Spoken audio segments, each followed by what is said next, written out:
গায়রত কাকে বলে জানেন? নিজের স্ত্রীর শরীর দেখা তো দূরের কথা, নিজের স্ত্রীর চেহারা দেখা তো দূরের কথা, আপনার স্ত্রীকে পরপুরুষ দেখা তো দূরের কথা, আপনার স্ত্রীর নাম যেন কেউ না শুনে, এটাকে গায়রত বলে। আল্লাহ নবী সাহাবীদের একজন সাহাবীর স্ত্রীর নাম আর একজন সাহাবী জানতো না। চেহারা তো দেখা দূরের কথা, নিজের গঠন, শরীরের গঠন দেখা তো দূরের কথা, একজন সাহাবীর স্ত্রীর নাম অপর সাহাবী দেখত, অপর সাহাবী জানতো না, তাকে দেখতো না। তো এটাকে বলে গায়রত।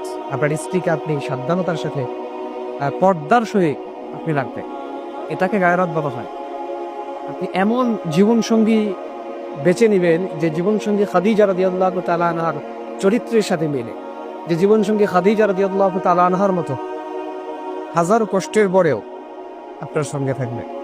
তার চেহারা থাকুক বা না থাকুক, বয়স কত হয় হোক, তার ধন সম্পদ থাকুক বা না থাকবে, এমন জীবন সঙ্গী আপনাকে নিতে হবে যে জীবন সঙ্গীকে জীবনে কোনো পরপুরুষ তাকে চোখ দিয়ে দেখেনি, তার নামটা পর্যন্ত শুনেনি। এটাকে গায়রত।